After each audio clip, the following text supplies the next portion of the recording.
All right, welcome back, watch fans.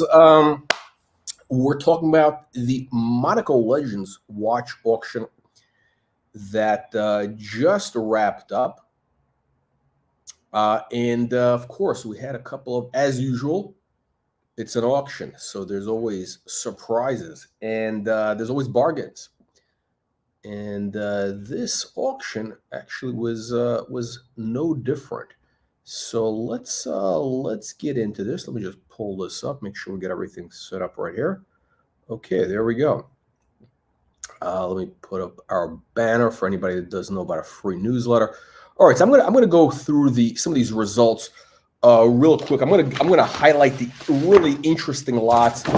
I'm looking at my notes. I think we had there's about five. There's about maybe six, seven lots that I thought were really interesting here in this auction, and we'll talk about those, and hopefully we may have a special guest joining, possibly a special guest joining later in the show, maybe.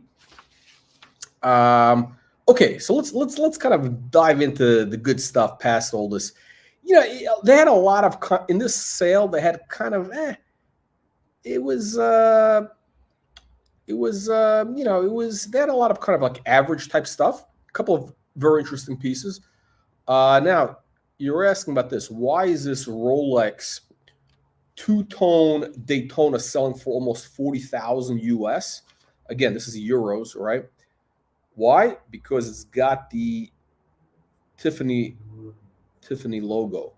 Kind of unusual for a two-tone, right? This thing looks like it's been polished, right? It's got some nice polish. It's definitely been worn, pre-owned, pre-loved. How old is this? This is 1992. This is old. This is old. What does it come with? It comes with a Tiffany warranty. There you go.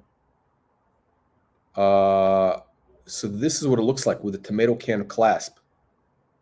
Yeah, look how far Rolex has come. I mean, these were nasty. These nasty and vicious tomato can material clasps.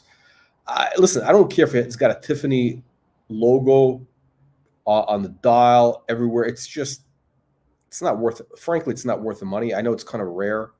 I know it did sell for that, but I mean, those watches are kind of nasty. But then again, so were all the other Daytonas. I mean, hey, so it doesn't mean anything.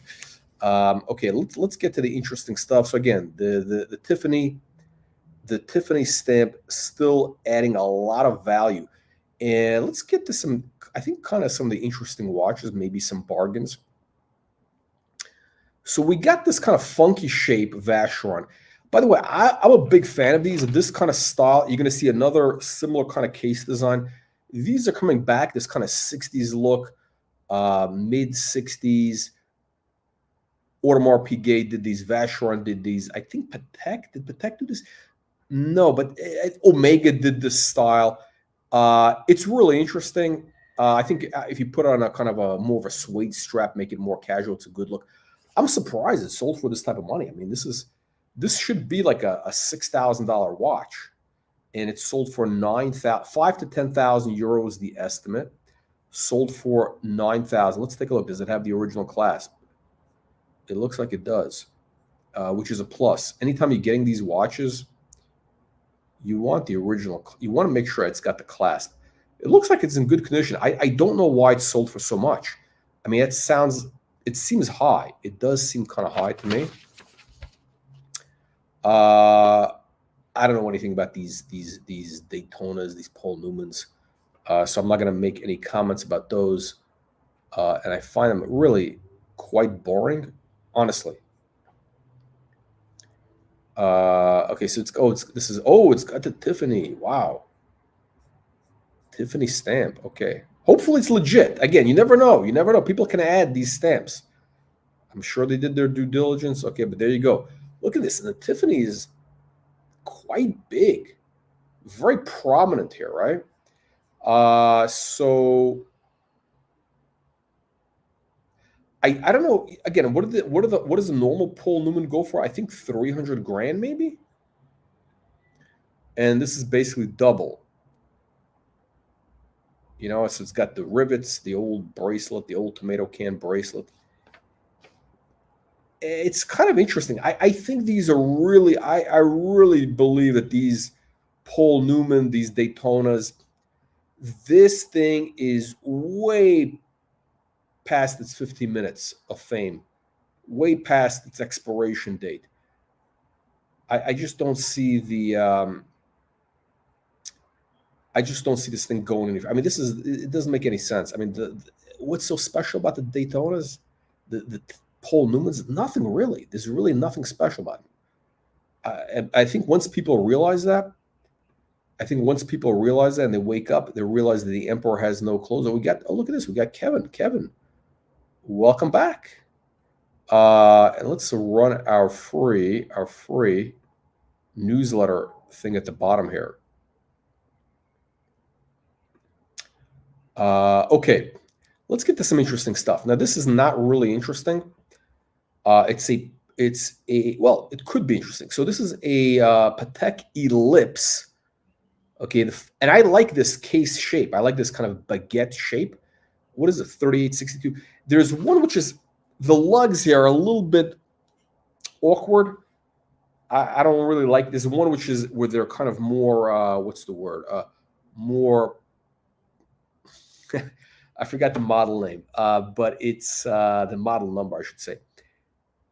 It's the same watch, same case. Just the lugs are more smooth, more streamlined. That's the word I'm looking for. You get the beautiful clasp. You got to have that clasp. That's $600 right there, and you got a Gobelin. You got the Gobelin stamp, which is a nice plus. I don't know what's going on with the case. I can't tell if there's some sort of oxidation. It's turning purple. I'm not sure what's going on there. I think you got some sort of funky things happening on the dial. And also, I don't like the white dial. This is the worst dial. This is like the worst one. This is the worst one. You don't have I mean, again, it's slightly more rare, this baguette-shaped case. And you got the Gobelin double signature. That gives it premium. But the white dial, you don't want a white dial. You want the blue dial. An Ellipse should have a blue dial, maybe the bronze, gold dial. Sometimes they get they get tropicalization is the word I'm going to use. You have a gold linen kind of dial, but not this white dial. This is really boring. Still, so they had a reasonable estimate, 2,000 to 4,000 euros. Okay, that's fine. It should be like a five. I hate to say $5,000, but really that's probably what it should be going for. I just hate the white dial. But yeah, that's what so it's sold for, again, with the premium. So somebody probably got carried away, the bidding went to like 4,000. So there you go. It's about 6,500. But if you can get the blue dial with the more streamlined lugs, that's going to be like 10 grand. It's worth 10 grand. Now, this is a cool watch. This is what we come here. This is what this live stream is all about, to find really interesting stuff.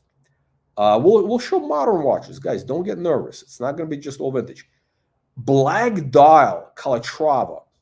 What are they called? They call this the spider lugs. I'm not a fan of these lugs. I know a lot of people are. You got these kind of arrowhead arrow markers, pink gold, black dial. I mean, what a combination! Pink gold, black dial. Wow. But wait, it gets better. So this is 1950. It came out, and there's an inscription on the back. Now these guys give you a catalog description. I'm not sure how accurate it is.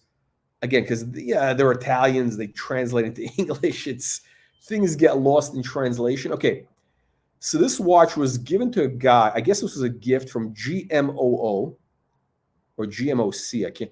It was given to JF O'Connor. So I guess this is like a retirement watch or some sort of anniversary watch from GM to this guy JF O'Connor. He worked at GM from 1925 to 1950. Think about that. Those are actually very important years. 35 millimeter, nice size, right? Okay, so what is this? Okay, so this was GM. overseas operation. Okay, so this was a gift for GM managers sent to work overseas. Okay, so basically, I'm assuming that this is a guy that was, a GM manager like somewhere in Europe. I mean, who was buying GM cars in the, I don't know, in the 30s? And also, you got to figure there was a war going on from let's call it 39 to 1946, roughly. So there were no GM cars being sold in Europe, right? I don't think they were selling GM cars, for sure not in Germany. I don't know where they were selling GM cars in Europe in the, somewhere in the mid 40s. Yeah, not in Germany. They're probably going maybe in France in the 30s. So this guy was basically this O'Connor, Mr. O'Connor was basically working. Now I don't know if he spent his whole career in GM overseas, but 1925 to 1950. So think about it. Think how important that is for the car business. So, I mean, that's really the dawn of the modern car business. When was the Model T made? 1908, 1910? I don't know, whatever, somewhere around then, right? The 1920s. I mean, in Europe, they really started like in the late 20s. I mean, cars were rare. And this guy was basically running their operations. Hang on, so let me check this. Let me change something. I'm going to change the background here. Hang on a second. Let me change this background. I got to get the other background because the sun is setting. There we go. Instant background change. Okay. So historically, the guy who owned this watch was in the car business at a pivotal time. The pioneer days. It's almost like a guy working at Tesla, from 2015, from 2015 to, I don't know, 2040 or something like that, right? The dawn of the electric car business. That's what this guy was, this O'Connor guy. Beautiful watch. Not crazy about the lugs, but okay. The black dial, wow. You got the extract from the archives. So this 15 to 30,000 euros was the estimate. It sold for 30,000 euros all in. So roughly, 25,000 plus premium. A little high. It seems a little high to me. This should be like I don't know, $15,000 to $18,000 watch. I could see that. It's a little high. I'm not saying it's not worth it. It's a little high. Especially, again, like right now, you want to be buying these watches kind of at bargain levels. You don't want to be like chasing stuff. And this is actually kind of cool. Icopod. So Icopod, I'm not sure what you call these. They're kind of, I don't know. So this is a rubber strap, right? This is in the 1990s. Rose gold. You get this kind of, what do you call this shape? Mark Newson. Yeah, Mark Newson. So Mark Newson is actually an incredible designer. I mean, Mark Newson is a legitimate designer. Not just, I mean, he's not a watch. He designed, shit, like everything. He designed the first, basically, look, this is the guy that put Apple on the map. He designed the Apple iMacs in the late 90s when Steve Jobs made his comeback. Those colorful, anybody remember those colorful iMacs with, there was the big boxy thing with a weird funky shape. That was Mark Newson. I think it was Mark Newson. Okay, if I'm not mistaken, I think it was Mark Newson. Incredible designer. So he did this watch. What is this? It's a chronograph, right? Oh, no, I'm sorry. Wait, what is this? Oh, wow, it's a calendar. I'm sorry, excuse me. Dual time chronograph and calendar? Wait a minute. This is a dual time chronograph and calendar. Okay, so you got a dual time. Okay, I see that. You got a chronograph and you got a calendar. My favorite type of calendar, the rotary. This watch, this is a great complication. Not that I need a chronograph, but what a great complication. 44 millimeters, it's huge.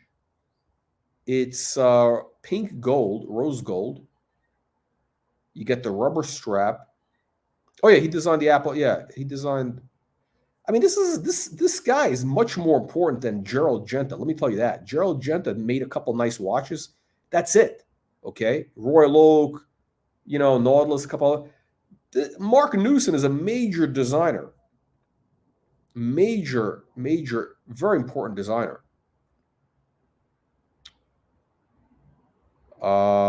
Case number 8. This is a limited edition, right? How many did they make? Hemipo. Now, the only problem is, this is number 8. That's actually good luck. Feng Shui. It's got good feng shui. How many of these did they make?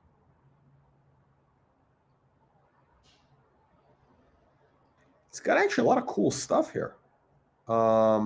So what is this? The little thing? There's a little thing that goes back there.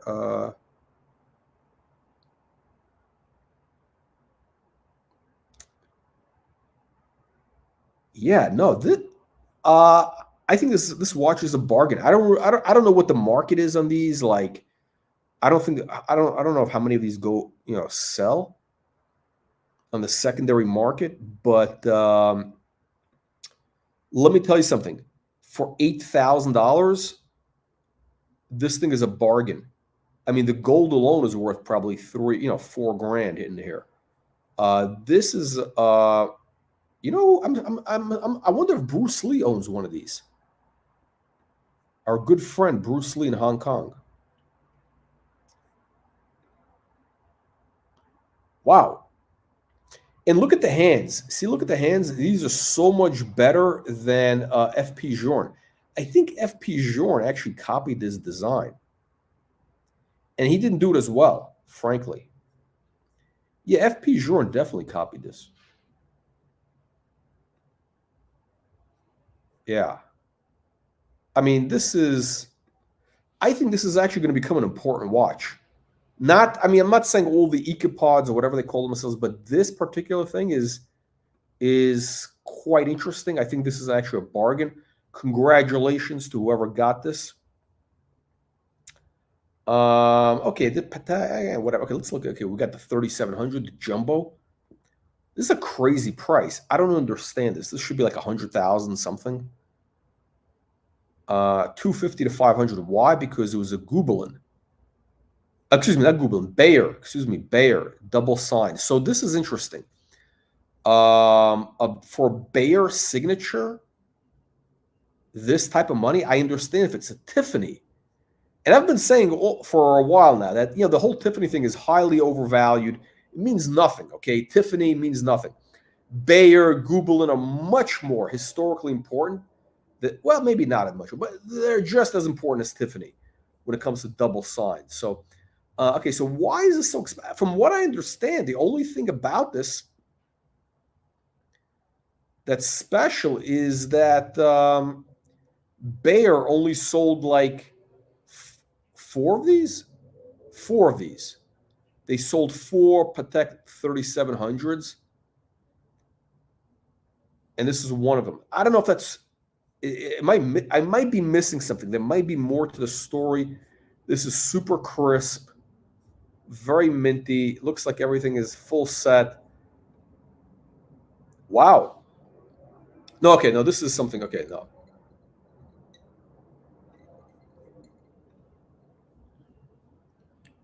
There you go. That's the original. Not the cork box, I guess. I don't know. I might be missing something. So if we have anybody that has any comments on this, let me know. But apparently the premium was because of the Bayer double signature. I don't know if is that worth it. No, this is live, baby. It's live. He designed the Apple Watch. No, I don't care. The Apple Watch, I really couldn't care less about. I think he designed Mark Newson designed also uh, the original iMac. He did a lot of very cool stuff. Let me show you this. Okay, so he did this chair. I mean, he does so many cool designs. He's an industrial designer. I mean, this is one of his like kind of design chairs. This is not the real. This is like a miniature. This is like, wait, this is a miniature, right? Yeah, it's a miniature. It's not the real deal. He made desks. The furniture is incredible. Where is his stuff? Where is his stuff? He's a genius, and he's Australian, which is shocking. I mean, I don't really think very highly of the Australians, to be honest with you. I've said it before. This might be he might be the greatest Australian to come out of that whole island. Let's see here. Yeah. Yeah, Mark Newson. Did he design Dumpy? Yeah, he designed a lot of stuff. He is a real genius, Mark Newson. I mean, yeah, I'm shocked he's from Australia. Because there's a lot of, inbreeding with the kangaroos that goes on. Okay, let me get to the interesting parts. So this is a Patek, the dual time, the travel time, I guess they call it. I have one of these, not in this configuration. I've never seen this configuration. I don't know if this is a ladies version. You get diamonds in the bezel. Weird, kind of with a weird kind of shape. And then you have this, you get the bronze dial or chocolate dial. The Breguet numerals are, I hate those Breguet numerals. Okay, so this is the watch. Nice strap. Okay. This is your watch. 27, so almost 30,000. These are about 20,000, just the regular version. Okay, this is an incredible watch. Patek Perpetual minute repeater. I don't know. The minute repeater, is it worth paying the big money to hear the little minute repeater? I guess it is. So almost 700,000. These are like normally, 600,000. These things are like 600 grand roughly. 400 to 800,000 was the estimate. 400 sounds like a little low, but okay. And kind of right in the middle, right? That's kind of right where it should be. No great bargains. Okay, it was serviced recently. That's a big plus. I have no idea how much a service on this would cost. It's got to be painful. It's got to be extremely, extremely painful. Let me just see. Is that somebody? Okay, there we go. It's got to be extremely painful. A minute repeater perpetual calendar. Wow. It's got to be, I don't even know what the number, it's got to be some crazy number. This could be a bargain here. A little Breguet Classique. You don't see ones like this. I mean, not my favorite. Not really my favorite, but okay. It's kind of skeletonized. There you go. This is from the 80s? I think Breguet is actually, 1970s, excuse me, 1970s. So it's kind of early. That's, I think, when Daniel Roth started making a work in there. No, I don't know. I don't know the details. And by the way, that's why I'm doing this live stream. So, somebody knows they can hop on. I think this is right before Daniel Roth came back. Or, I'm sorry, not came back, but got to Breguet. So this could be the dark ages. I think this watch is from the dark ages of Breguet, which could be historically interesting. For $5,000, I think would be worth it. And $8,000, it's not very attractive. Okay, so we got early jumbo. Okay, whatever, nothing special. Let me get to let's get to the good stuff here. Here's a bargain. Audemars Piguet, yellow gold. What is it, 1950s? Yeah, 50s. Okay, there we go. I think. Ooh, I don't know if this is. I don't know. I think this is a replacement buckle.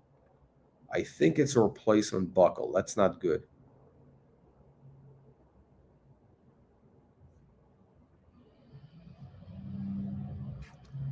Uh, yeah, I think it's. I think it's not the original. But and I don't know the condition, but kind of. I mean, look, this is. It's kind of cool for six. If you can get this again, 2 to 4 was the estimate. Again, this should be like a 5, 6 thousand. 5, 6 grand. Maybe more. But if you get this for 5, 6 grand, yeah. Hang on a second. Hang on a second. Yeah, where is the Red Baron? We haven't seen him in a while. There we go. Anybody that wants to join, there's your link, baby. All right, so let's get to the interesting stuff. Let's see which one is okay. Oh, number 50. Okay, what's the deal with this? Okay, you got a date, but I'll tell you what's special. Pink gold, okay. Jubilee. You got the red date, and you got the Serpico y Lino. Is it Lino? Lino. So it's a Venezuelan retailer. Wow. 40 to 80,000, 62,000 with premium. So what's special about the watch? Really, it's kind of it's rare. You got the double signature Serpico, like Venezuelan retailer. People are getting into that stuff, right? Pink gold, the Jubilee thing. Again, I'm assuming it's legit. It's probably original. Again, people play a lot of games with it. I'm assuming it's original. Again, you never know with these people. This is important. Look, you got to realize Venezuela in the 60s was booming, wealthy country. I mean, Venezuela, Argentina, I mean, all these countries, they were booming. What happened to them? You know what happened to Venezuela? When you elect somebody like a Kamala Harris or a Barack Hussein Obama, your country turns into Venezuela. Sometimes it doesn't happen right away. Sometimes it takes a couple of elections, and then the elections, then it's not really an election. It's more of a, and I think they have the same. I mean, I don't want to get sued for defamation by those voting machine companies, but I think they use the same voting machine company in Venezuela as they did in 2020. I think they did, right? I don't know. This is what I'm hearing. Am I saying that the voting machines in 2020 were rigged for Joe Biden? Could be. I don't know. I haven't seen anybody prove otherwise. Listen, it's not who votes; it's who counts the votes that matters. Okay. Now again, I'm not saying that it was rigged. I'm not saying that the machines that from the Venezuelan machine, I don't know. It's just listen. When there's smoke, you smell the smoke. I don't know. Let's see what happens. November 5th. Make sure you vote for Trump. If you want to have a free country, you're going to vote for Trump and vote like 5 or 6 times.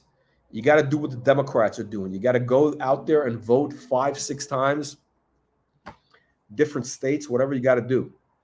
Am I saying that you should get involved in voter fraud? I'm not saying that. I'm just saying that look what happened to Venezuela. They had beautiful watches, Serpico y Lino, and now what's going on with Venezuela? Apparently, it's become a wonderland because they sent all the prisoners. They sent all the prisoners to America. They sent them over the border. Okay, what is this going on here? We got a date. Why am I looking at this watch? Pink gold. It's a basic watch. 10 to 20. What's so special about this?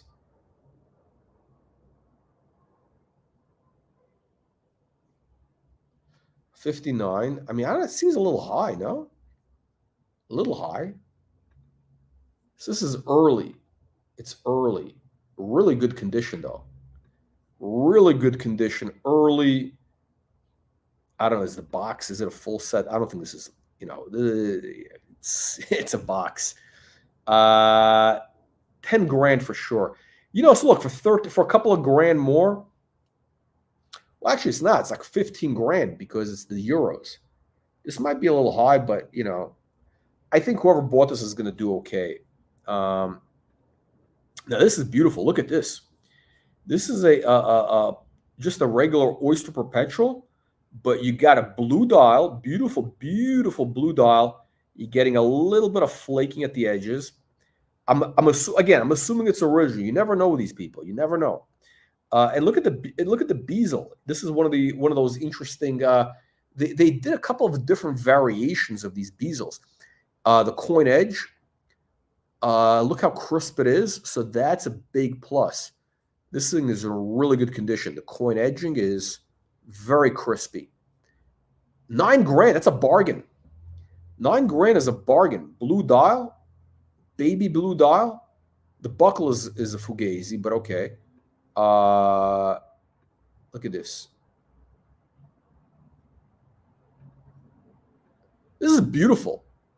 What a beautiful watch. It's the wrong color strap. I think you need a suede brown chocolate, tan suede strap. It would look amazing. So look what kind of value you can get in the market. For, let's call it 10 grand, you're getting a gold watch, historically important. Well, not really historically important. This is a 1980s watch. But it's kind of rare. Again, Oyster Perpetual. It's not a day-day. So historically, it's a rare watch. By the way, guys, if you are watching, make sure you click the like, subscribe button, join the channel, and get our free weekly newsletter. Click the link in the video description below. Okay, let's see here.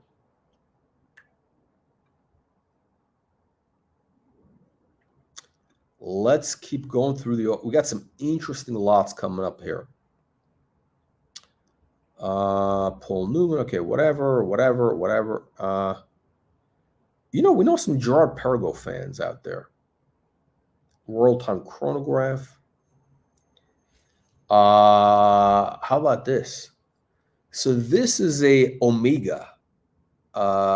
This actually was a black dial originally. This is what I'm reading in the catalog description.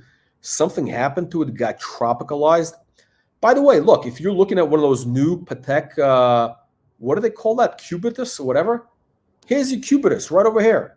You got the octagon shape. At least this is an original. Full gold. Nice bark design. Very funky. I mean, beautiful dial. Tropical. It was originally black and it became red. 5 to 10,000 was the estimate. Sold for, let's call it 15 grand with premium. It's a little pricey, but you know what it is? It's the dial. The dial and the Cubitus thing actually probably gave it a little extra. Again, with these straps, these bracelet straps, whatever you call, these are pain in the ass. Real pain in the ass. They call these the geezer watches now, right? You know what? You couldn't give this watch away a couple of years ago. This would have been a $5,000 watch if you were lucky. You couldn't give it away. I bet a year ago you couldn't give this away for 5 grand. Well, no, the tropical dial, that's the special thing. The tropical dial, again, for Omega, this is kind of rare. These funny shapes. So that's very interesting. I don't know. What do you guys think? Leave your nasty and vicious comments below.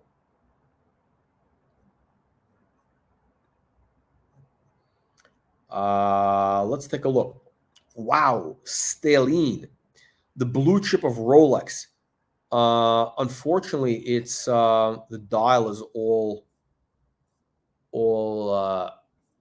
yeah, it's all jacked up.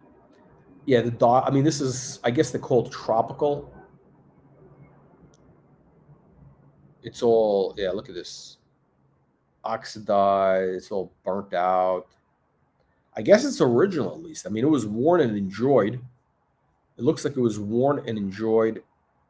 But this is the blue chip of Rolex. If you get them in good condition, these are beautiful watches. White dial or black dial. If you get the black dial, wow. That's 7 figures.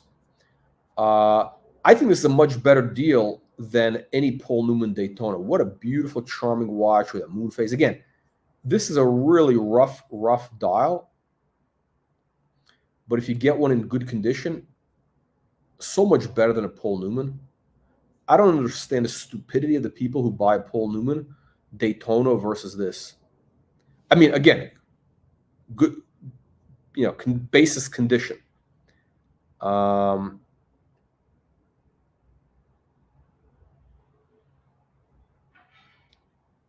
Ew. Yeah, this is great. Anyway, 200. What was the estimate? 200 to 400 sold for 266. So a little bit above the low. Yeah, it's probably a $200,000 watch because of the condition. It's not a condition is rough. Wow,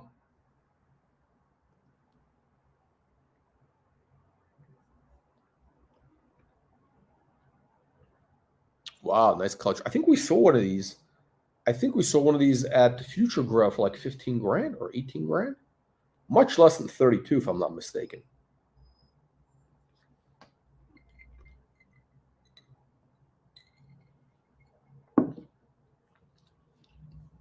Okay, so we got a TV dial, Audemars Piguet, sunburst blue. It's almost like an ellipse. Very, very similar to the ellipse. Very similar. The lugs, the lugs are kind of out there. I mean, they kind of ruin it, frankly. Not a lot of imagination. I don't like that. Hopefully the dial stays in good shape. The Audemars Piguet, their dials tend to flake and develop a lot of problems. I don't know why. It's almost like the paint job on a BMW. I don't know if there's BMW cut corners on their paint jobs, but they always seem to be flaking. I don't know if this is an original. I don't think this buckle is original.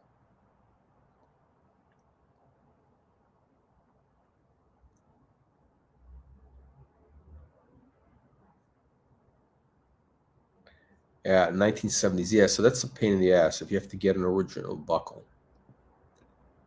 But look at the price. So it was a 3,000 to 6,000 estimate, sold for 6,500 euro. It's about okay. It's about right. I mean, a little high maybe. Again, no buckle, no original buckle. That's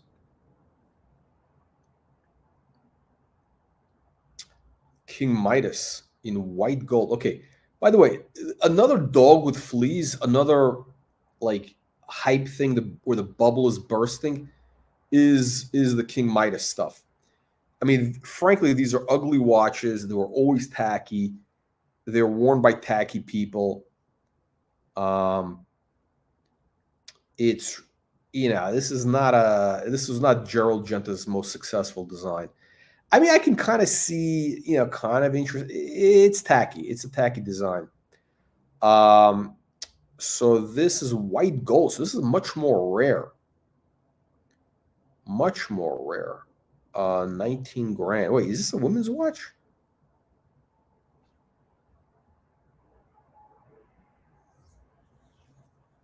No, I don't know. Elvis wore. Okay, who cares? Okay, so Elvis used to wear this 9630 while performing 6 shows at the Houston Livestock Show in a rodeo. There you go. I mean, you want to impress cows, this is the watch you wear. The whole King Midas thing is à la poubelle. Okay, this is interesting. I'll tell you why. Audemars Piguet perpetual calendar. These have been moving up, and again, I talked about this before. They come in different iterations. This is one is really tacky, terrible, but I think this is a new record for this for that perpetual, the Contiam perpetual. Okay, this is a platinum with, what is it? Platinum and diamonds? Platinum and diamonds. I mean, the case, I mean, this is so like, I don't know. I'm trying to find something charitable to say about this. It's terrible. It's really tacky. The dial, though, I don't know what it looks like. It looks like a sunburst dial, but it looks like a really nice looking dial. If you take away the diamonds, this could have been a winner if they just did a plain platinum. But they did this, like, I don't want to say too much bad things about it, because there is some imagination that went into this. I mean, this is kind of an imaginative design. I mean, I don't know if the word is tacky, but it's definitely, you got diamonds all around. I mean, it's definitely imaginative. I don't know how many they made. They didn't make too many. Very rare. Okay, they did 11. I think 11, they say.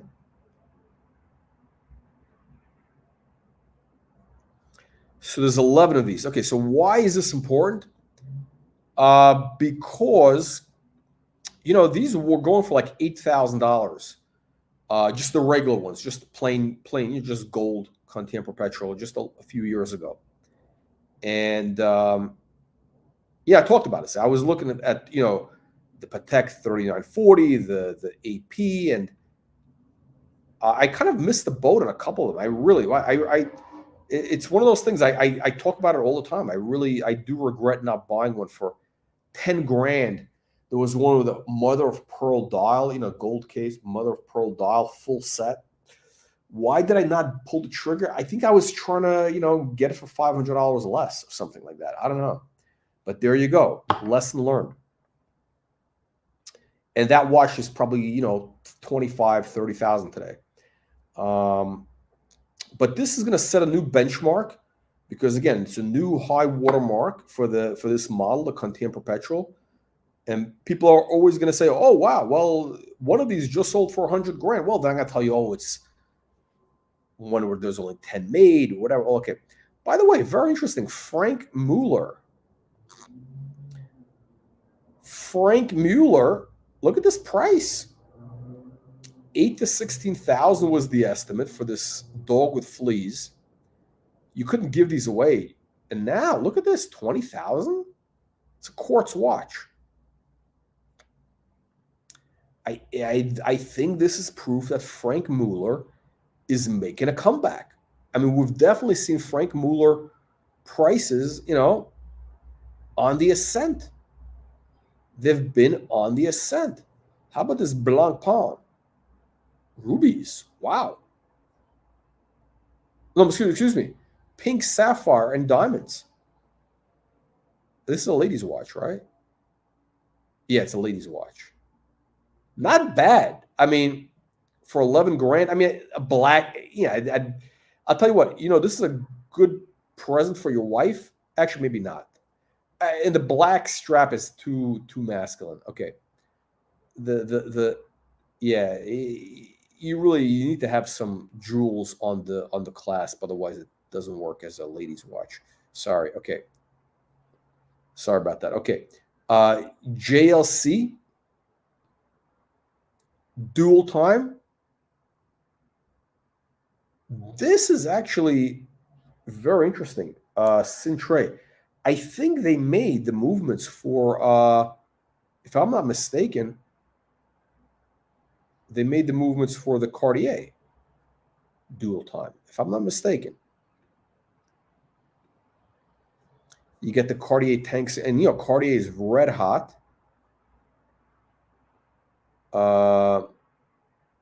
And this was made double signed. Who's Richard Kirby? Kirby Beard, some English jewelry store.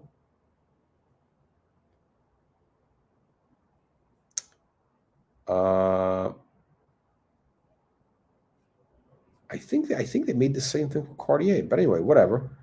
18 grand might be. I don't know. It's kind of JLC. Sadly, neither here nor there is where JLC is.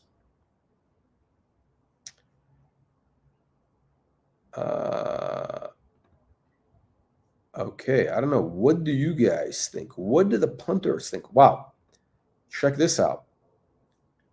This is interesting. Again, you're not going to see this anywhere else. Patek Philippe, this is not an ellipse, but it's kind of in that vaguely ellipse era. They were, I have one of these actually. This is going to be coming up on the Watch Reporter Marketplace. Same case shape. Actually, without the little extra thing there. Yellow gold with a black onyx dial on a strap. Look at this. This is a matching set with, again, this is lapis and mother of pearl. And you got these shaped cufflinks. Again, they were doing this for the ellipse, right? The ellipse cufflinks. This is not really an ellipse, though. But it's kind of in the ellipse family. It's got the ellipse DNA.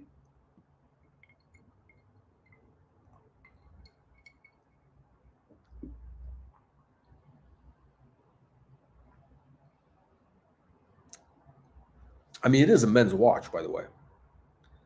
White gold, 22,000. 15 to 30 was the estimate, sold for 22. I mean, it's really the rarity of this. It's not a great watch. Okay, let's get to some of the interesting things here. Cartier. Okay, Cartier is hot. A 1980s tank diamonds. Please tell me it's not quartz. Oh, manual. Wow. Wow, I love it. You got the strap. Wait, is this a ladies? Oh, I think it's a ladies' watch. I'm pretty sure it's a ladies' watch.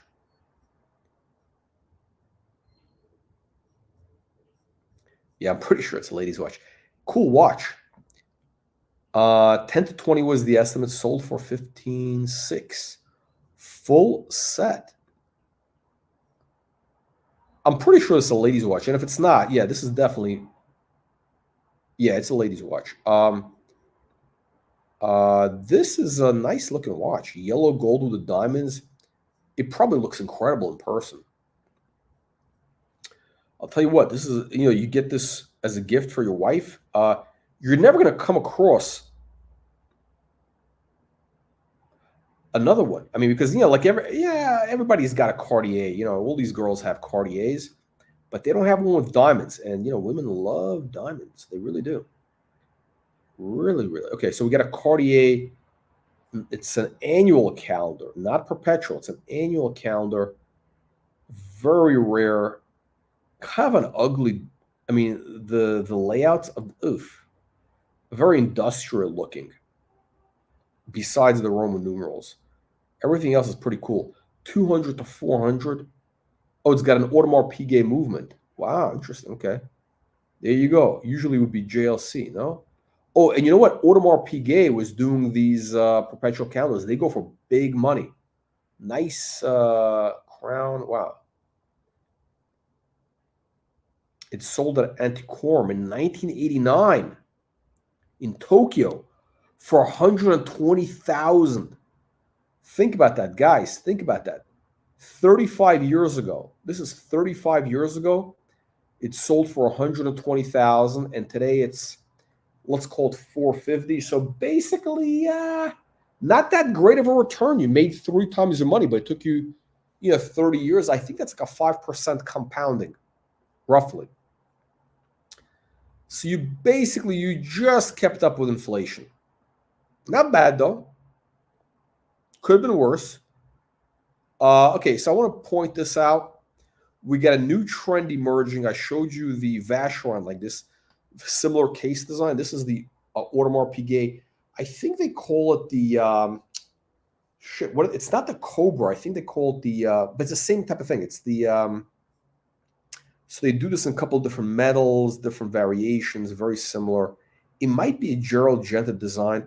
Now this is made with blue, some sort of blue stone, and that's what makes this expensive. Otherwise, this would be a $6,000 watch in white gold. This is some sort of blue. They're saying it's blue coral. I don't know what the hell's going on with this. That's not an AP buckle for sure. I think that is an AP buckle, but it's in yellow gold. So this is a hot mess. I don't know what's going on here with this watch, but I'm bringing it up because this kind of case design, I think this is the next big thing. You've seen the Cobra moving. This is going to be the next big thing, I believe. And you can get them for like $5,000. Okay, this is very unique. Why did this thing sell for $214,000? It's supposed to be a $35,000 watch, right? Apparently not. This is not the white gold version. This is steel. Okay, this is the steel version. Very rare. So the white gold would be $35,000. This one is 2002, full set, never worn, retailed by Bayer, it looks like. It says. Full set. So they go into the whole story, the whole thing here. This was some sort of like, Boucher.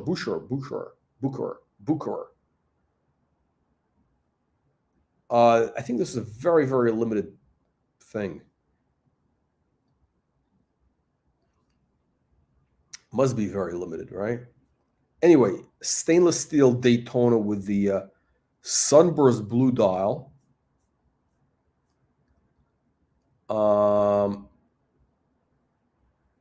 Yeah, so the white gold one has got like red around the markers or whatever. But it's the same watch, basically, right? I don't know. Would you rather? I think I'd rather have the white gold version for $35,000. I don't care how rare this is. So 50 to 100,000 was the estimate.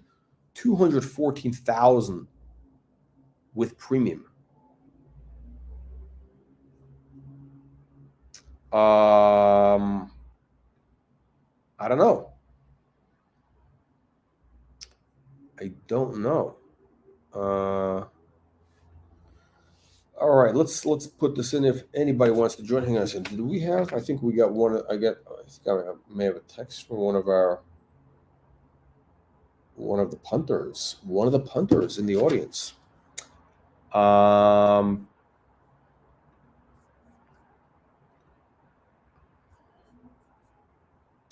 Let's keep going. Gerald Genta. Okay, Mickey Mouse. Whatever. Okay, beautiful Patek Philippe Perpetual.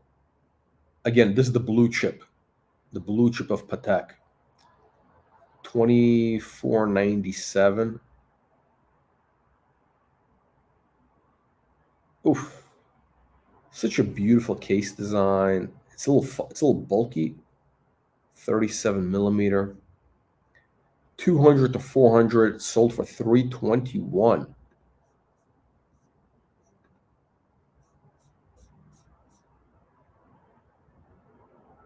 There you go.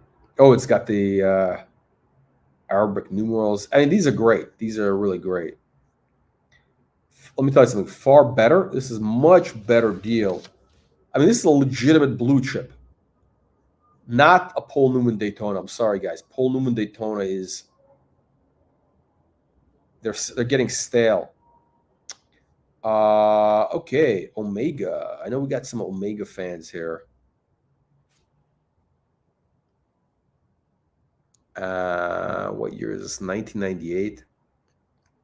42 millimeter. Wow, look at this. Comes with everything. Hang tag. You know what's cool about this? And listen, let's settle the argument right now. Omega is actually superior to Rolex. Okay, I've never had an Omega. I probably would never buy one. I don't want to say maybe. But chronograph, I don't need a chronograph, but Omega is always known as the better watch, but Rolex has the better marketing. Beautiful case.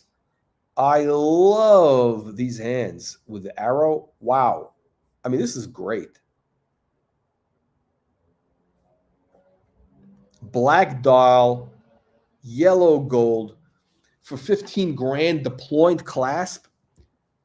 I mean, 150th anniversary, minty triple mint condition, never worn, hang tags, and everything. I think this is a bargain. It really is. And I don't really care for Omega, but it's a great watch. Great watch. There's great deals out there. Another gold, wow, gold, yellow gold Omega for $5,000, $5,000 for this, for a chronograph. Whoa, but wait, there's more. Wait, is this a dual time? No. Wait a minute, no. Triple date. Excuse me. It's a triple date. What? Something's got to be wrong here. What am I missing here? This is yellow gold.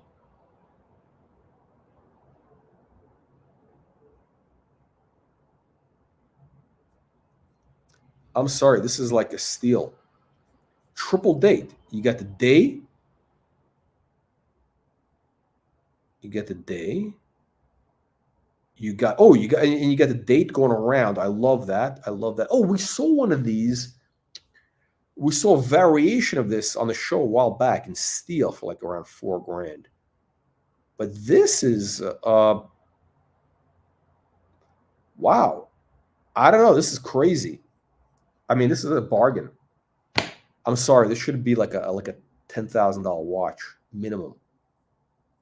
Omega bargains. I'm no fan of Omega. What? Two-tone here going for under 3,000. Yeah, yellow, gold, and black and yellow. Oof. I mean, there you go. Those are the bargains. How about Gerard Perregaux? We know we got a big fan of Gerard Perregaux. It's a world time. 8,500 pink gold. World time. Chronograph. You know, we had Bruce Lee on the show a while back telling you what a bargain these are. Gerard Perregaux, he's saying, hey, I mean, why is Patek selling at this massive, at these crazy prices compared to Gerard Perregaux? Gerard Perregaux is technically a much more, I don't know, much more important, but it's just as significant.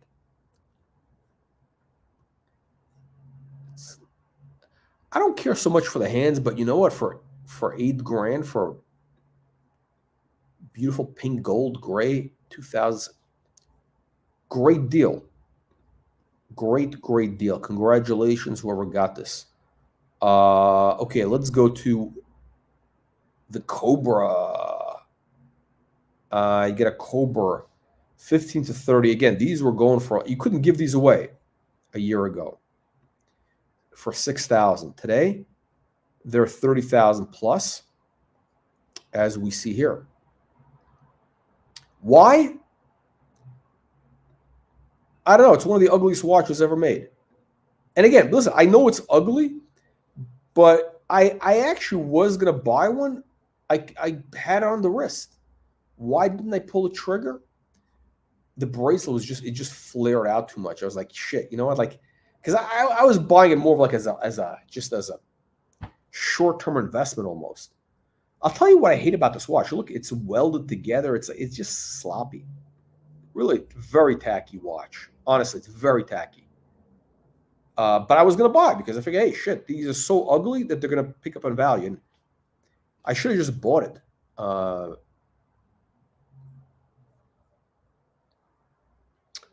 Okay, let's take a look at this. This is actually not bad at all. Beautiful dial with the diamonds in it. It's a little bit, okay, the bezel here is a little bit tacky. I'm sorry, it's a little bit tacky. Look at this incredible bracelet. Wow. Look at the work on this bracelet. Like this weave. I mean, the workmanship is incredible. The buckle was a little bit, the clasp, a little bit lazy, but okay. 1980s, 6,500. Are you kidding me?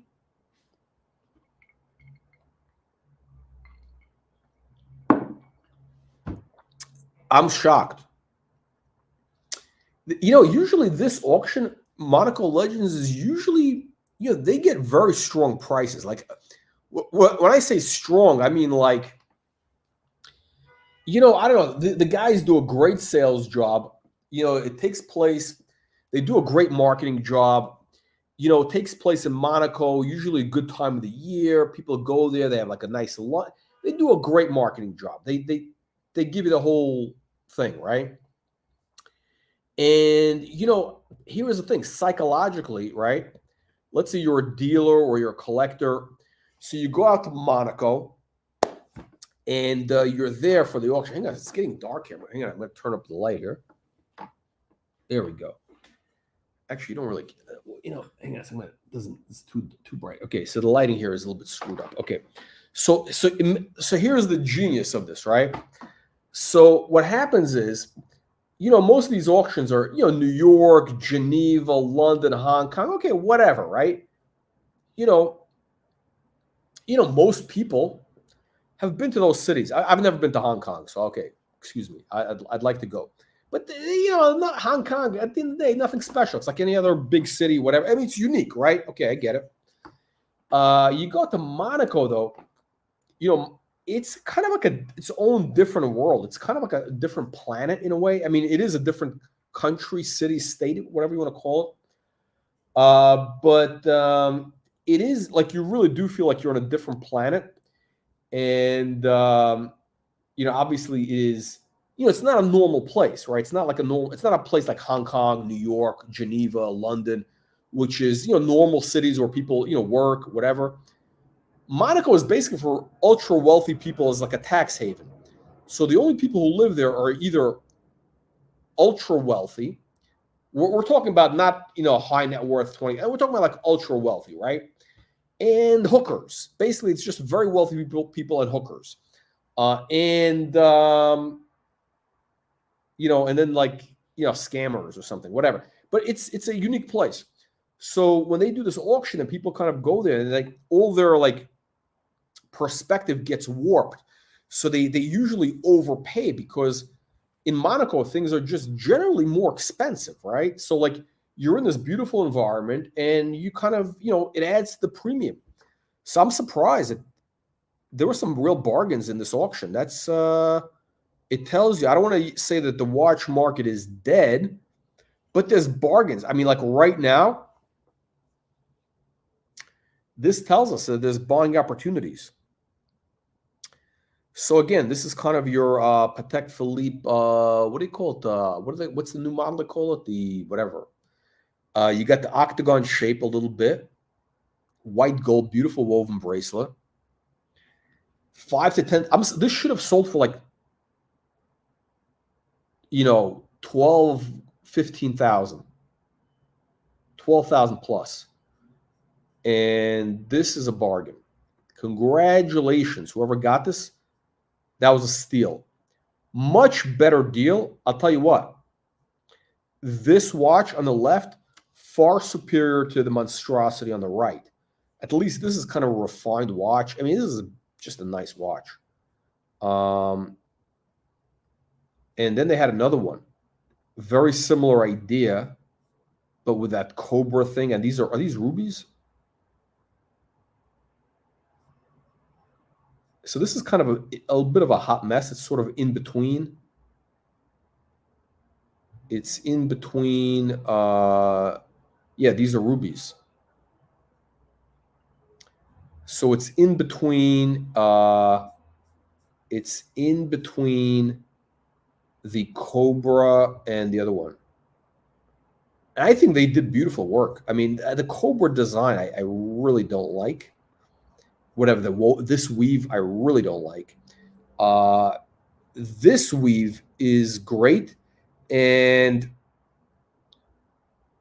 yeah, this is whoever got this watch this is a great watch. Great watch, total steal. Unless something was wrong with it, we don't know. We don't know. So you got a rare Rolex. Very early, right? 1939. 118,000. Okay. Yeah, again, these are rare. You know, you're paying for the rarity. Whoa. What is this? Our good friend Crazy Kirby, Vintage Hannah would probably buy this. There you go. What is going on here?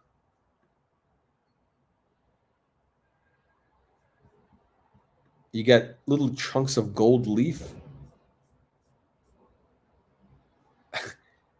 You got these little chunks of gold on blue. I think it's a blue lacquer or whatever. I mean, this is imaginative. At least somebody has imagination when they did this.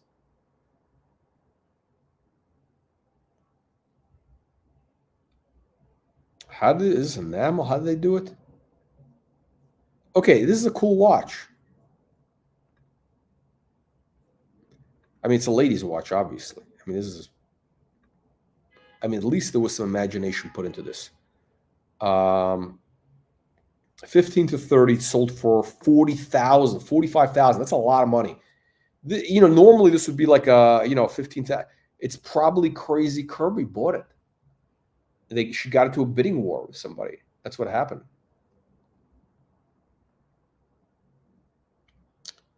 Okay, Rolex GMT. Okay, blah blah blah. We've seen this. Bubble back. Oh, the bubble backs are making a comeback. 48,000 sold for 16. Oh, is it Serpico Elino? There you go, Serpico Elino. And this thing has been worn. Yeah, it's a double sign, Serpico Elino. So that's historically important. I think it could be a bargain. Could the bubble backs be making a comeback? I don't know.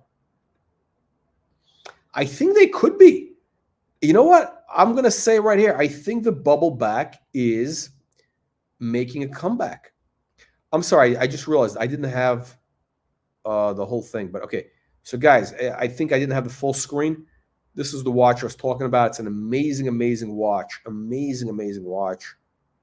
Again, congratulations, whoever stole this. I mean, literally stole this watch.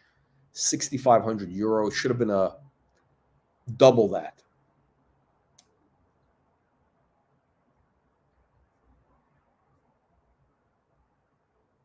Oh, okay, hang on a second. Sorry, let's.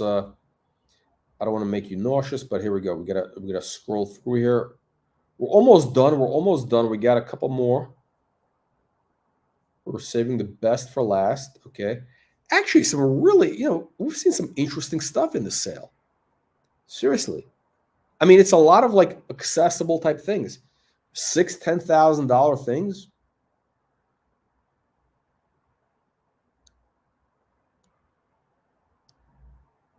We got a pocket watch made for King Farouk. Wow, King Farouk of Egypt. Made by now I don't know who this watchmaker is. Look at this.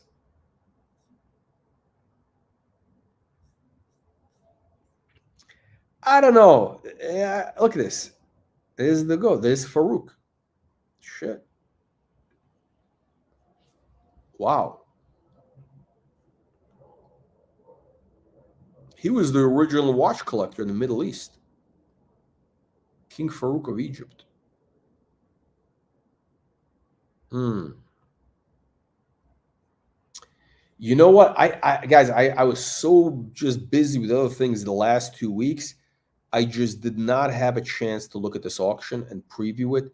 If I did, I probably would have. Well, first of all, I would have reached out to them to do like a live stream review. But also, I probably would have bid on a few of these pieces. I kind of feel bad. I don't know. The word is not FOMO, but I feel like I missed out. There's a couple pieces there's some real bargains here. But I would never have expected it because usually this auction, they sell for full price. Everything at this place usually goes for full price. And the one auction I don't show up for, and they're like bargains galore. Eberhard. These guys are making a comeback, kind of like a Universal Genève. Vulcane.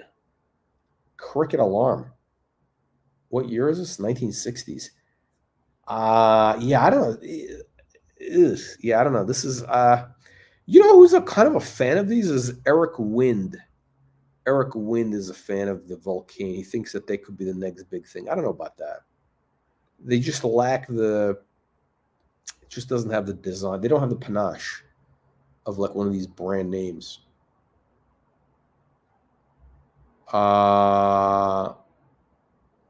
Okay, so look at this. So we got a Patek Celestial. And these are going for, yeah, this is like right around. I mean, they were going for big money, but now they're like, 200 grand roughly. That's what they should be going for. They're coming down in price. Like, yeah, and it's basically a toy.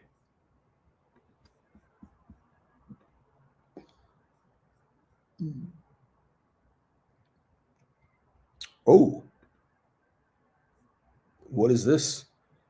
You got a Rolex Oyster. Is this a snap-on case? No. Dust proof.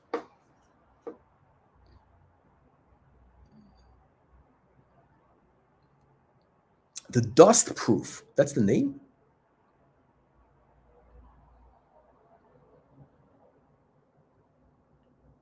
Okay, I gotta read up on this later. The dust proof. Look at this dial. Cool dial, no? Rolex. Shock resisting. Dust proof. And shock resisting.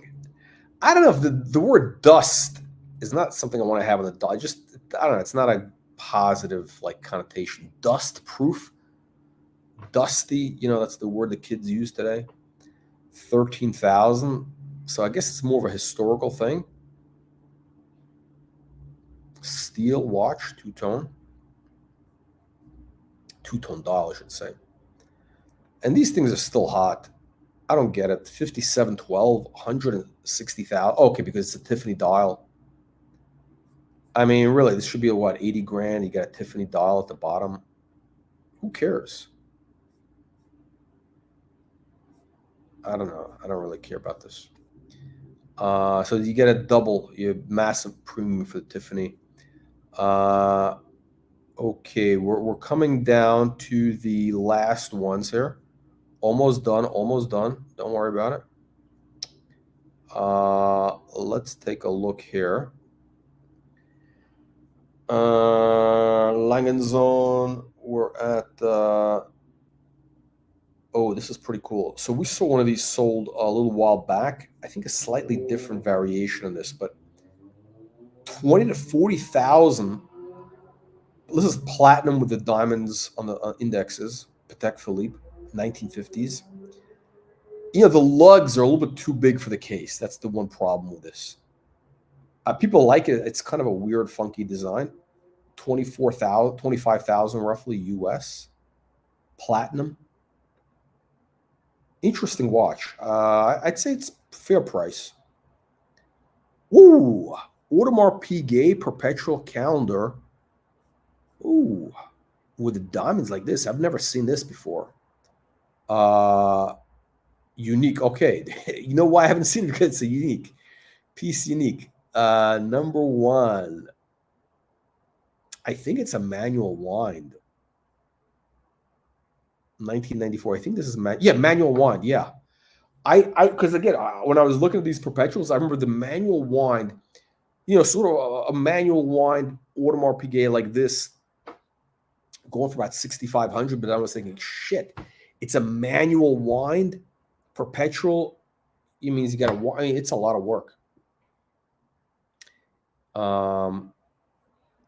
But again, there's different plain gold, not this. This is special, right? White gold with diamonds, piece unique. 70, but again, not a huge premium. It's a small watch. It's a little bit of a, 60 to 120 sold for 78. I think it might be a little high even for that price. Might be a little high. Okay, let's Okay, Patek 3800, one of my favorite watches. Nautilus. Again, the early 1980s Nautilus, always nice. Diamonds. Platinum. This is the platinum with diamond bezel. 117,000. I don't know. That could be a good deal. Could be a good deal.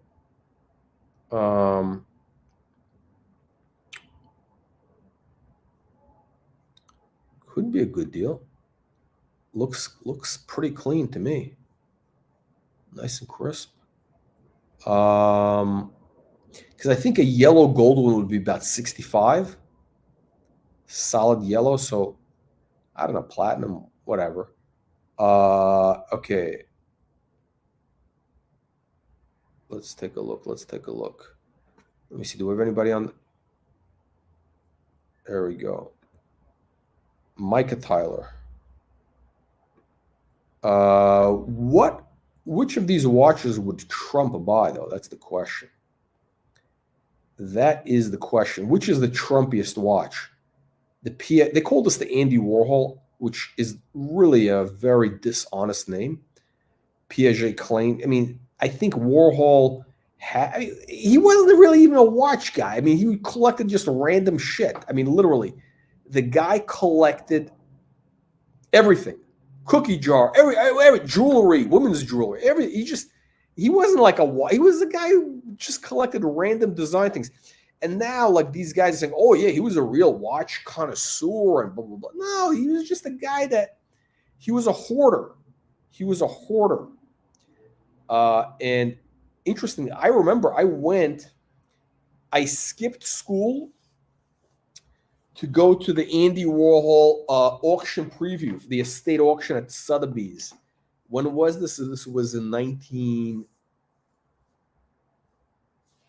I gotta say, 89. Hang on a second. Let me look. And I gotta admit, I'm gonna make an admission. I actually stole something from there. I'll tell you what I stole from there. This is I was slightly under a bad influence of pure influence. Guys who are doing some shoplifting. I mean, this is what kids do. They're teenagers. What are you, 16, 15? I mean, yeah, whatever. Stealing something stupid in a store. You think it's clever. I feel really embarrassed. I did it a few times when I was like 15. Like, I'm actually embarrassed. I'm admitting this. I think I stole a pen from a store, and I stole something from Sotheby's auction. I'll tell you what I stole. I'm gonna admit. When was the auction?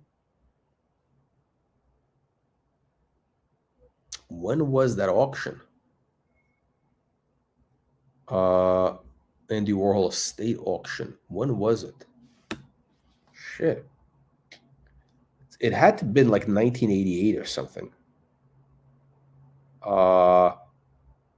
So I basically took one of those little labels. They had a little card, actually, a little card that has the estimate, the description and estimate. So, Bills, I was 15. What the hell did I know?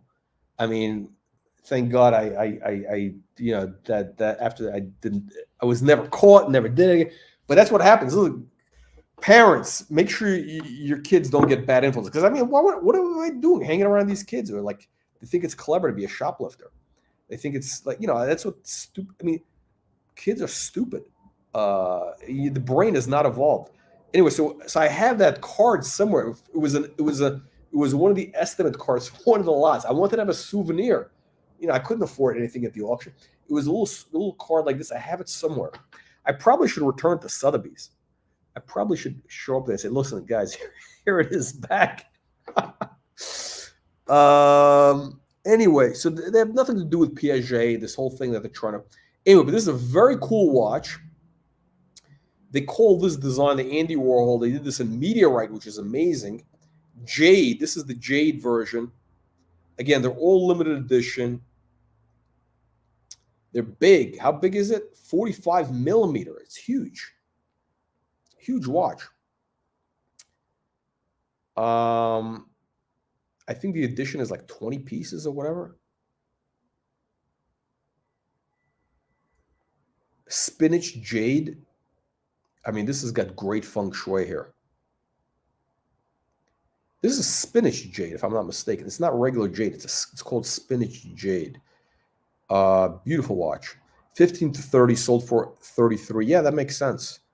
Okay, let's keep going. Let's keep going here. What else do we have that's interesting in the sale? GMT. Oh, what is this? Oh, the Peruvian Air Force, the GMT for the Fuerza Aero del Peru. Fuerza Aero del Peru. Peruvian Air Force. I think they got like cocaine inside the movement, so it runs extra fast. I don't know. It's like a basic tomato can watch. You know, cheap construction. 25 to 50,000, 41,000. Is it worth it? I don't think so. I just don't think these tomato can Rolexes are worth the money. Okay, another bargain. This is a Vacheron turnograph. Okay, you know I'm a fan of the Rolex turnograph. Vacheron ripped off. That's right, Vacheron ripped off, copied Rolex. Look, they got the Cyclops, they got the rotating bezel over here. It's definitely been used because it's supposed to be red enamel and black inside here. Very nice, very nice linen, gold linen dial. Definitely been used. 5 to 10,000 was the estimate. Sold for 60, so 8,000, 7,500 roughly, all in. Great deal. It's a bargain. This, my friends, is a bargain. And you got, I think it's the original strap, if I'm not mistaken. You got the buckle, which is very important. You got everything, full set, full kit. That's very interesting. You know why? Because somebody definitely enjoyed the hell out of this watch, and they kept all the stuff. Actually, I don't know. Could be maybe somebody got that later. They could have got the pouch. I don't know. The pouch later. You never know. I find it hard to believe that somebody would have kept that. I don't. You don't know. I don't know. I'm not saying anything. But great deal. This is a great value. I mean, again, what makes this interesting? You got Vacheron ripping off, blatant rip-off of Rolex turnograph. 1970. How did they not get sued? Oh, and it's waterproof also. I mean, it's total rip-off of Rolex. The hands, I mean, everything. Everything about this watch is a rip-off, a blatant rip-off of Rolex. Crazy. I love that watch. I'm upset. I missed that. I would have bought that watch. 6,500, worth it. Hublot. Oh, this is the original Hublots from the 90s. This is the ladies' one. The men's one is the one you want to take a look at. Those are going to make it a comeback. Okay. We're almost done here. Okay, so there we go. Our good friend Bruce Lee has the same exact watch. 120 to 240,000 was the estimate. 160,000 was really what it sold for. Okay. We got another Equipod.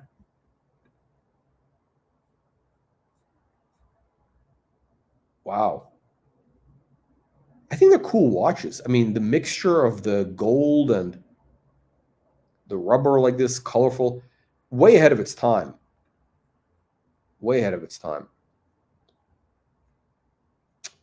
Let's see. Oh, I hate this watch. I just want to show you this watch because it's so nasty. Oof, perpetual. This is a nasty watch.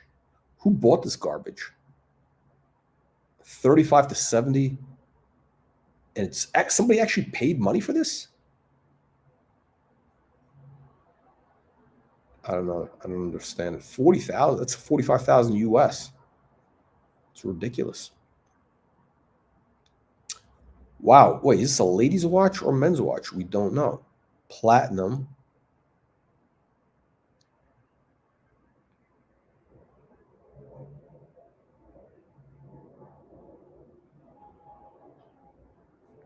I don't know, but this is not a bad deal. 15 to 30. Platinum. Looks original. I think. Ooh, is that original buckle? No, I don't think it is. I don't think the buckle is legit. The buckle is not legit, but very sharp case. Very nice. I gotta tell you that there's some real bargains that slipped through here. I'm shocked. You got the Mike Ovitz Patek Philippe. Again, Mike Ovitz special edition. You see the MO at the bottom there, right there below the moon. MOS. No, what is it? MSO or MO? MO, I think. MO, right? Yeah, MSO. Michael S. Ovitz. So these were made from Mike Ovitz, the famous Hollywood agent, Mr. Hollywood. There you go, Mike Ovitz. Name and address of owner. Oh, they don't have his address in here. 2014. Okay. Okay, guys. So what I heard, and this is the rumor I heard from one of our guests. Here's the rumor. How did Mike Ovitz get all these Pateks made for him? Is because he's apparently not really a watch guy. This is what I heard from one of our guests. And here is the story behind the Mike Ovitz. Full yellow. The Trump watch. So the story with Mike Ovitz apparently was that Philippe Stern, this is somewhere, I don't know, there was some remote location on vacation or somewhere. I don't know, it could be in Africa or something. Philippe Stern was there. Mike Ovitz is there. Philippe Stern gets sick. And Mike Ovitz offers him his private jet to take him back to Geneva, take him to a doctor or something like that. Basically, Philippe Stern says, what can I do to repay you? What can I do to repay you for saving my life? I mean, this is the rumor. And Mike Ovitz says, let me get back to you. And, he asks around some guys who know things, right? Like, because apparently he wasn't really a watch guy at the time. And what he was told was to get these rare, these special orders, to have them make these special order watches. He must have had like 20 of them made. And I think they were made, as a speculation. I mean, this is what I'm hearing. And then he sold them off. He's been selling them. Okay, 90 to 180 for a perpetual calendar. Piece unique, basically, right? Special order, piece unique. And he was a fan of Breguet numerals.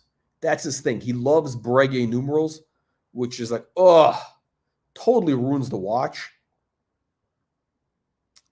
You got the Clou de Paris, the hobnail, Clou de Paris, hobnail plus Breguet, and I hate the hands are disgusting. Leaf hands. I mean, really, it's a mess. All the elements that I dislike are in this watch, except the blue dial, sunburst blue dial, white gold.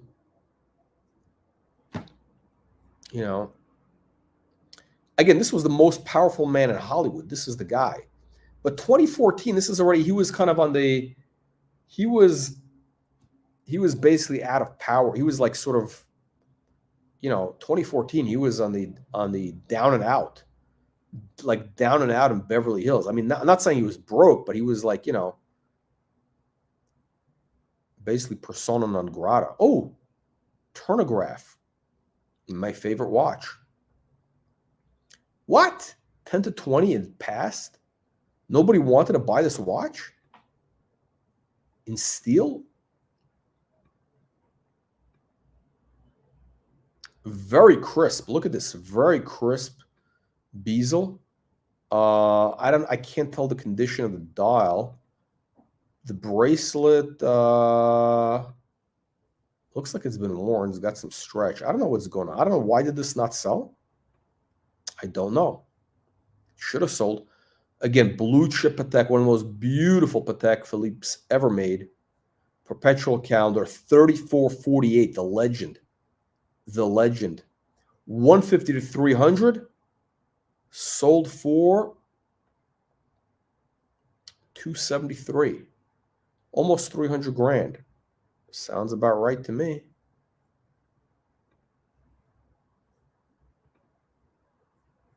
Yeah, I mean, this is Philippe Stern, not Thierry Stern, okay?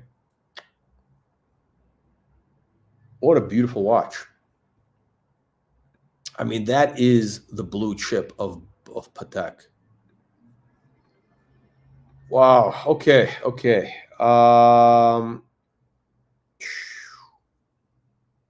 okay. Let's go. Another IWC minute repeater. This is in platinum.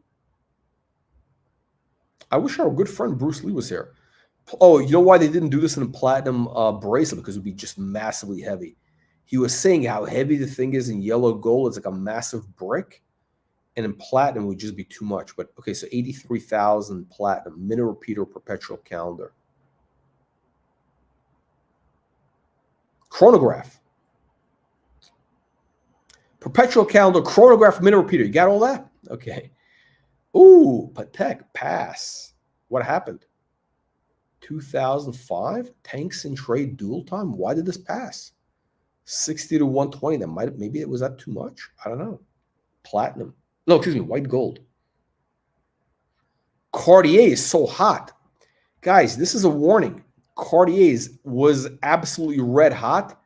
And the fact that this lot passed tells you that it's done. Cartier is cooling off. Cartier is cooling off is the message. I think that's the message. Was this too high of an estimate?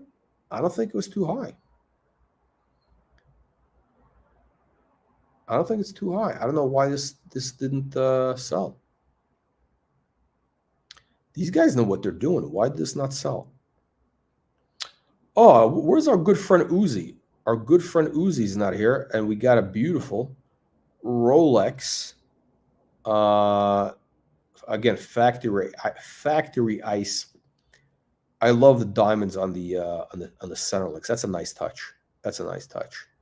Again, the bezel thing is not my thing, but whatever. 2015.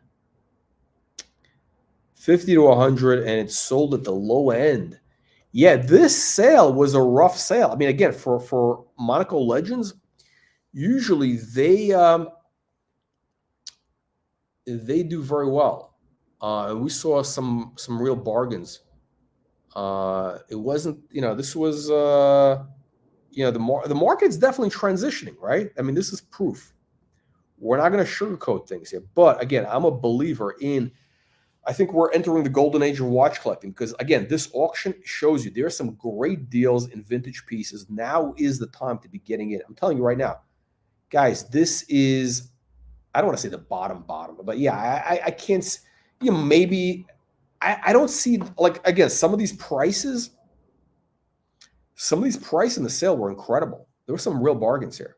I mean, like what an auction historically is supposed to be bargains, right? It's supposed to be wholesale. And not anymore. But anyway, let me know what you think. Leave your comments below. We'll see you all on the next one.